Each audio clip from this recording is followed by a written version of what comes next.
7월 27일 다음 주 목요일은 정전 70주년입니다. 한반도에서 전쟁 상태를 완전히 끝내는 종전으로 가기는커녕 핵무기 사용 가능성이 거론될 정도로 긴장감이 고조되고 있습니다. 부승찬 전 국방부 대변인과 한반도 상황 짚어보겠습니다. 안녕하세요. 예, 안녕하세요. 네, 제주에서 올라오신 거죠? 예. 아이고, 시간 내주셔서 먼 길 와주셔서 감사합니다. 예, 아닙니다. 자, 뭐 본 질문 들어가기 전에 네. 요것부터 하나 여쭤볼게요. 올 초에 낸 권력과 안보라는 자서전에서 네. 군사 기밀을 누설한 것이 확인됐다. 이렇게 국방부 검찰단이 이야기하면서 불구속 기소했어요. 네, 예. 재판 일정은 어떻게 지금 잡혔습니까? 아직까지 나온 거는 없습니다. 예. 아직까지 나온 건 없고요. 예, 예. 공소장만 받았습니다. 예. 그 공소장 받아 보셨으니까 네. 어떻습니까? 아마 이거를 군사 기밀로 하면 최초의 사례가 될 것 같습니다. 그러니까 그래요? 군사 기밀 보호법상에 네네. 일반인에게 알려지지 않은 네. 그다음에 이제 누설될 경우 국가 안보에 명백한 위협을 초래하는 실제적 가치가 있는 자료라고 했거든요. 네네. 그러니까 이제 그거는 저희는 이제 책도 많이 팔리고 네. 그런 상황에서 또 검찰이 질문하는 게 방첩사랑 전혀 달라요. 방첩사는 비밀 회의록을 받는지를 인정하라고만 하거든요. 그러니까 거기는 군사기밀을 달아본 사람들이고. 그러네요. 예. 그다음에 이제 군 검찰은 이제 2페이지 반 분량을 문장 하나하나씩 네. 이렇게 짚어가면서 예. 이게 비밀 아니냐. 뭐 이런 식으로 질문을 하더라고요. 그래서 네. 한 5개 문장 정도를 네. 이제 책에서 예. 그래서 수문 그림 찾기 하듯이 음. 예를 들어서 오스틴 장관이 SCM에서 종전선언에 대해서 북한의 도발이 저렇게 지속되는 나는 불필요하다. 부정적으로 얘기를 했거든요. SCM이 회의. 예. 한미 안보 연례 회의. 예. 예. 거기서 이제 오스틴 미 국방장관이 그 얘기를 했는데 네. 거기서 하는 얘기가 뭐냐면 그거는 블링컨도 했고요. 네. 그다음에 백악관 안보보좌관도 했어요. 네. 그래서 이건 일반화된 사실이고 미국의 네. 입장이다. 입장이다. 그 언론 키워드 검색만 해도 나온다. 그랬더니 SCM에서 오스틴이 한 얘기는 일반인에게 알려지지 않았다. 다 이런 식입니다. 네. 그래서 그러니까 그런 거네. 그 쌀로 밥을 짓는다라고 하는 얘기도 SCM에서 하면 그렇죠. 기밀이 된다. 예. 이런 얘기인 거잖아요. 어디서 하느냐에 따라서 내용과 관계없이 그렇죠. 어떤 자리에서 하느냐에 따라서 그 내용과 관계없이 군사 기밀이 될 수 있다. 예. 신박한데요, 논리? 예, 그래서 방첩사하고 군검찰이 아주 달라요. 그러니까 방첩사는 군사 기밀을 다뤄봤잖아요. 네. 본인이 인정을 하지 않으면 이거를 기소하기가 어려운 거예요. 네. 예, 그리고 언론에도 이미 다 나와 있고 그러다 보니까 이제 그런 논리가 이제 군검찰에서 그 논리를 가지고 이제 기소를 했고 네. 그런 상황이죠. 근데 이제 그때 기소됐을 때 항소심에서 반드시 이기겠다. 예. 그 1심에서 진다는 걸 전제하고 계시는 겁니까? 그게 아니라요. 제가 이제 군복도 입었었고 국방부 네. 대변인도 했었고 장관보좌관도 했었고 정책보좌관도 네. 했었고 네. 그 국방부 그 판사들을 다 그거 하는 건 아니지만 상권 분립이 잘 이루어지지가 않습니다. 그러니까 왜 그런 말씀했는지 저는 알겠어요. 1심은 군법원에서 하게 되고요. 네. 항소심은 민간법원에서 하게 되거든요. 예. 그렇죠. 예. 그러니까 네. 1심에서는 질 것 같다. 군사법원에서는 질 것 같다. 아무래도 군복 양심적인 판사가 있을 수는 있지만 네. 지금 민간 사회처럼 상권 분립이 명확히 구분돼 있지 않고 네, 그다음에 맞습니다. 판사들이 현역 군인이고 예. 그다음에 진급이 걸려 있고 네. 뭐 그런 구조적인 상황들이 있죠. 뭐 눈치를 볼 수밖에 없다. 네. 그래서 사실은 많은 법률가들은 전시에는 군법원이 1심을 할 수 있지만 평시에는 군법원에서 1심 하는 것도 적절치 않다. 일부 뭐 성폭력 관련된 사건은 1심도 민간 법원으로 넘어와 있긴 합니다만 그렇습니다. 자, 일종의 괘씸죄 아니냐. 특히 육군 참모총장 간저와 국방부 영내 육군 서울사무소 역술인 천공이 다녀왔다라는 것에 대한 괘씸죄 아니냐. 이제 이런 얘기들이 많이 있었는데 우리 그 부승찬 전 대변인이 저희 하이킥에 출연한다는 것을 알고나 있었다는 듯 오늘 중앙일보가 6시 21분에 단독을 냈습니다.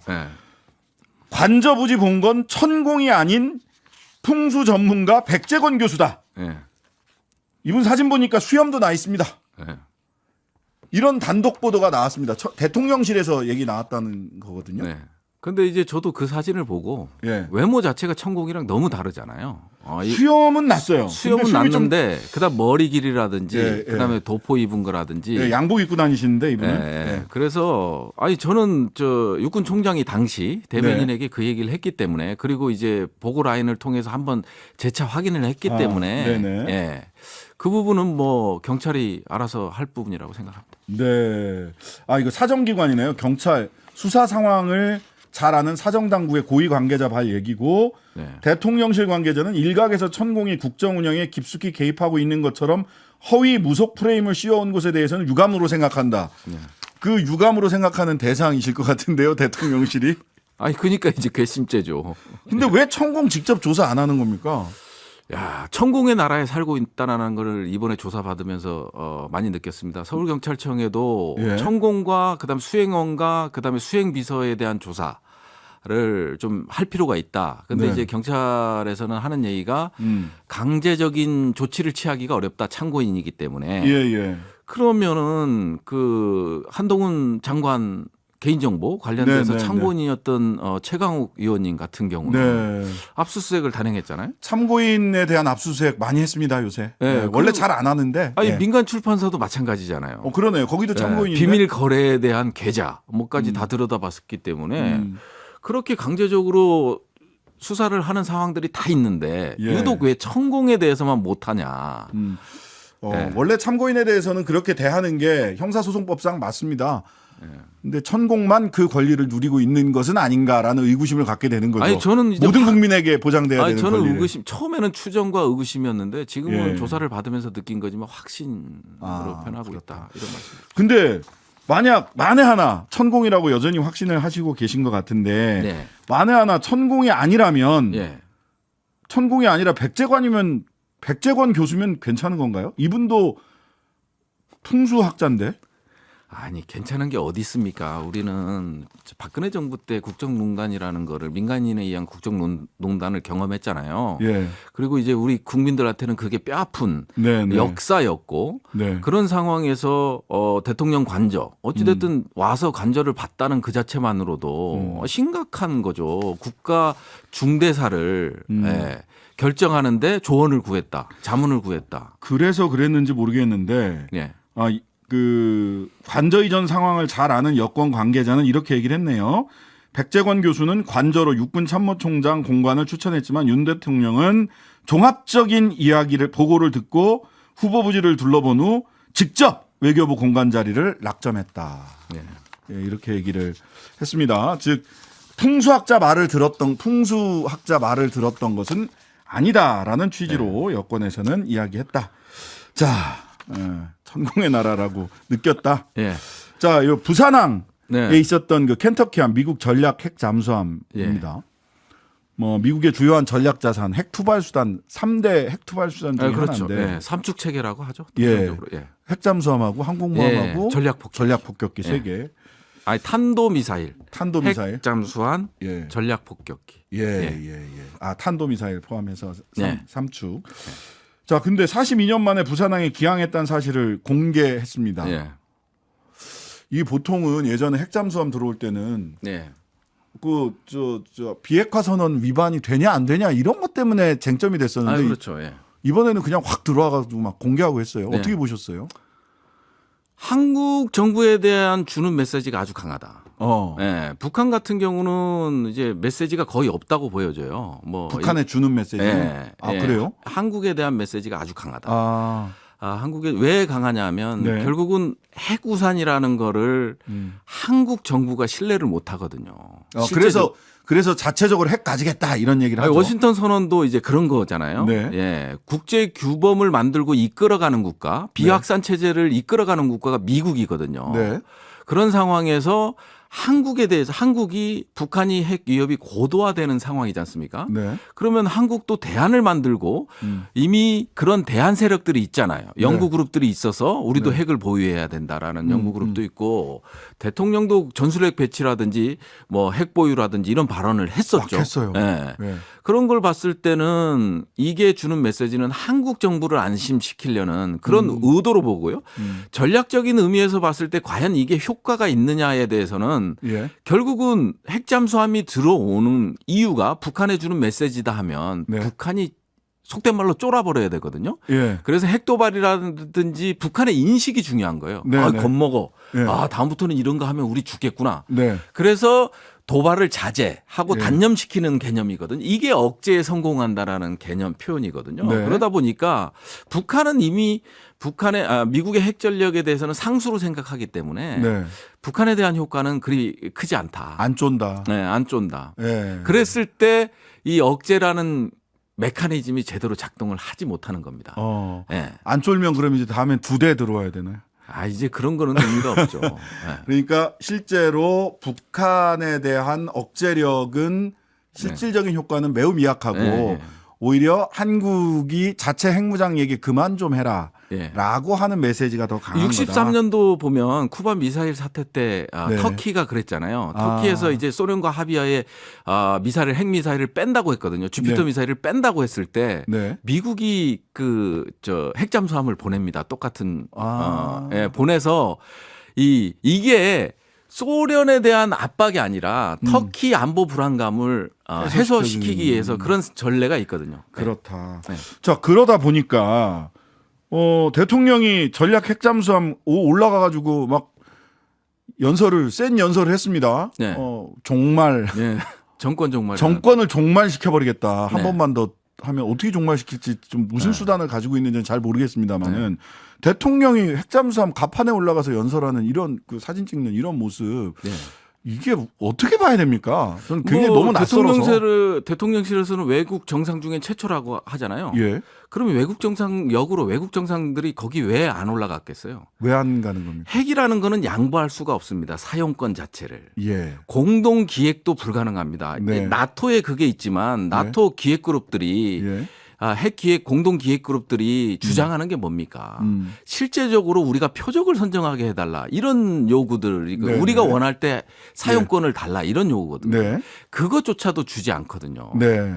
그런 상황에서 그러면 핵 사용의 어떤 독점권이라든지 표적 선정 권한이라든지 이런 게 없는 상태에서 네. 정상들이 올라가서 그 얘기 한들 미국이 핵을 사용하겠냐 이거죠. 아. 근데 윤석열 대통령은 말 그대로 예. 미국 거 우리 거 이런 생각을 갖고 있는 것 같다라는 느낌을 받아요. 거대한 착각이죠. 네. 그러니까 뭐 푸틴 하는 거 봐서 뭐 무기 지원할지 안 할지 뭐 결정하겠다라는 발언이라든지 뭐 윤 대통령의 발언들 중에 바이든보다 더 심한 발언들을 많이 하죠. 우크라이나 방문한 거라든지 이런 것들이 실질적으로 상당히 우리의 국방력이라든지 이런 걸 봤을 때 국력을 봤을 때 상당히 미국과 동급이다 이런 착각을 하는 것 같아요. 예. 두 번째 의문 중에 하나는 이 핵, 이제 겉에서만 있는 게 안으로 들어가기도 해요. 예. 켄터키함 안으로 들어갔는데 민간인이 보이더라고요. 예. 김건희 여사 그 안으로 들어가서 예. 뭐 잔망경도 보고 예. 대통령이 열심히 김건희 여사한테 뭐 설명도 해주고 막 이러는데 예. 그 핵심 전력에 네. 민간인이 이렇게 들어가도 되는 겁니까? 그 한마디로 표현하면 네가 왜 거기서 나와? 라는 노래 가사도 있잖아요. 네네. 네. 실질적으로 다른 예를 들어볼게요. 네. 정상들이 이제 군사 시설을 방문하거나 네. 그러면 이제 정상 간 외교를 하잖아요. 군사 시설을 방문하거나 이랬을 때는 영부인들은 별도로 다른 일을 합니다. 예, 행사. 맞습니다. 예. 그래서 이제 이런 사례는 아마 전 세계적으로 이게 처음일 겁니다. 뭐 물론 핵잠수함 탄 게 윤석열 대통령이 처음이기 때문에 탑승한 게 그러네. 최초의 사례인데요. 저는 약간 수치스러움을 느꼈거든요. 수치스러움. 네, 그때 당시 안보 라인들이 다 있었잖아요. 네. 미국의 한미 연합사령관, 라카메라 사령관도 있었고, 네. 그 다음에 우리 그 핵 협의 그룹 회의 18일 날 했잖아요. NCG. 예. 네. 그거 할 때 왔던 백악관의 NSC 예.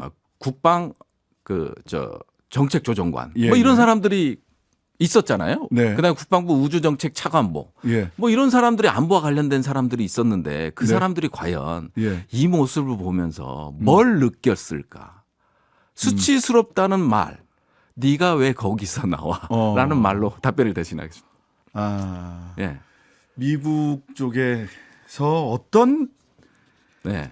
시선으로 그걸 네. 받겠냐. 사실은 네. 그러면 대통령이 사용 권한이나 기획도 하지 못하는 핵잠수함 위에 올라가서 연설을 한 것도 같은 맥락으로 미국에서는 볼 수 있겠네요. 네. 그러니까 이제 한국 입장을 최대한 미국은 배려해 줬는데 예. 김건희 여사가 행동이 그 방문이 악권이었죠 뭐. 아, 예, 수치스러운 거죠. 예. 수치스럽다. 예. 그리고 이제 정권 종말 이야기를 했어요. 이렇게 네. 되면 이제 핵 갈등이 점점 더 올라간다라는 얘기인데 네. 정권의 종말 이거 사실 옛날 네오콘이 하던 소리인데. 예, 그렇죠. 예. 상당히 어떻게 보십니까? 부적절하고요. 예. 바이든 대통령이 지난해 4월 워싱턴 선언할 때 기자회견장에서 그 얘기를 했습니다. 네네. 북한이 핵을 사용해서 동맹국, 파트너 국가들을 공격할 시에는 정권의 종말을 초래할 예. 것이다. 이런 표현을 썼었거든요. 예. 근데 이제 시간이 다 민주주의 됐네? 국가들의 입장에서 보면 정상은 실질적으로 상대 국가나 뭐 헌법상의 국가가 아니지만 상대가 있는 거에 네네. 대해서는 그런 자극적인 표현을 쓰질 않습니다. 알겠습니다. 예, 권위주의 국가 리더들도 사용하지 않는 언어를 사용했다. 그 점에서 알겠습니다. 부적절했다. 예. 부승찬 전 국방부 대변인이었습니다. 감사합니다. 감사합니다. 하루 종일 기다려지는 진짜 시사. 평일 저녁 6시 5분 신장식의 뉴스 하이킥.